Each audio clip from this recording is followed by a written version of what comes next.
ten lupy, ne. Slibuju, co jsem slíbil. Natáčím videa, abych mohl běhat. První vrcholek za mnou. Trošku nám tu sprchlo, ale uvidíme, jak bude dál. Zatím na sobě nemám ani nic suchou. Třeba něco uschne. Tak zatím čau. Čau, tak druhý vrchol. Už jsem se těšil, že vám ukážu, kde to vlastně běhám. Furt to není vidět. Už jsem se těšil, že přestalo pršet. Začal jsem usychat. A máme tady druhý kolo, druhý déšť. Za sebou 13 kilometrů, převýšení asi 1000 a jsem mrtvej víc jak po Berounce. No, máme toho před sebou ještě hodně. Ještě nějakých 21 hodin a 40 minut. Tak čau.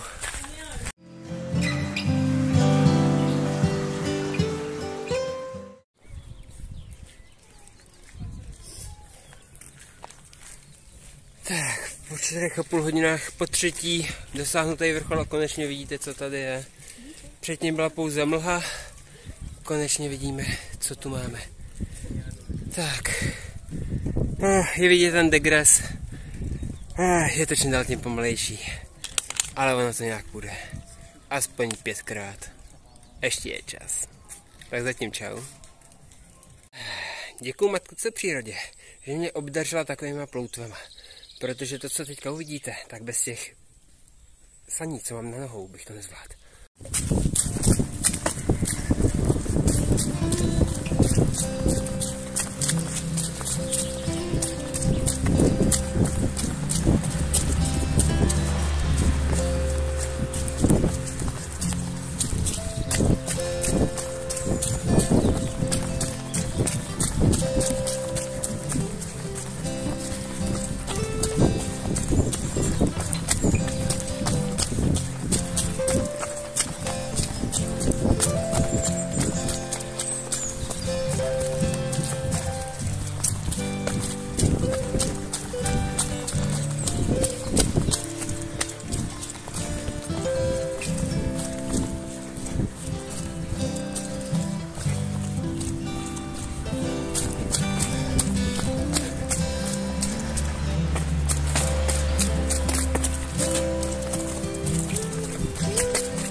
Ta návštěva už je zase tak trošku tajemná.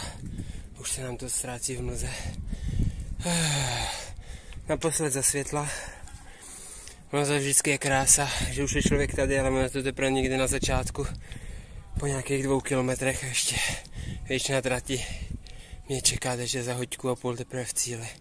A asi si půjdu dát něco pořádného a odpočinout. Zatím čau. Čauky, tak jsem si řekl, že si odpočinu a ustlal jsem si.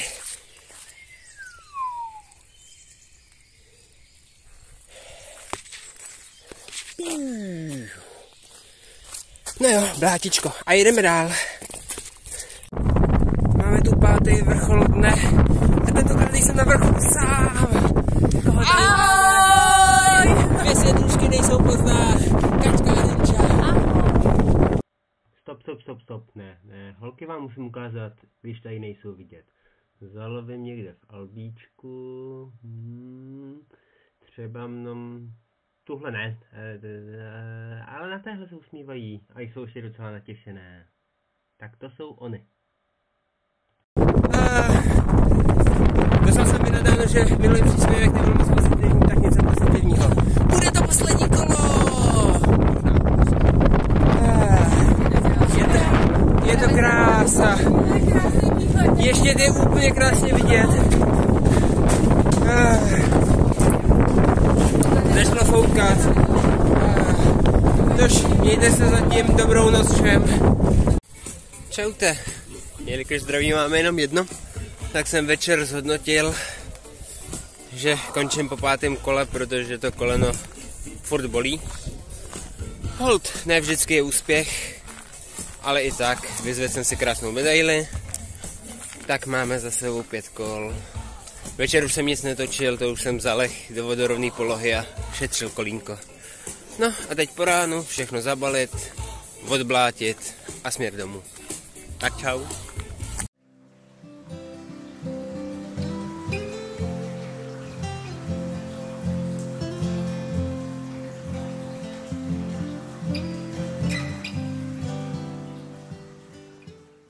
Jo a na závěr, jak se říká, že pohyb dělá hezká těla, tak tohle bylo před odjezdem a tohle bylo den poté.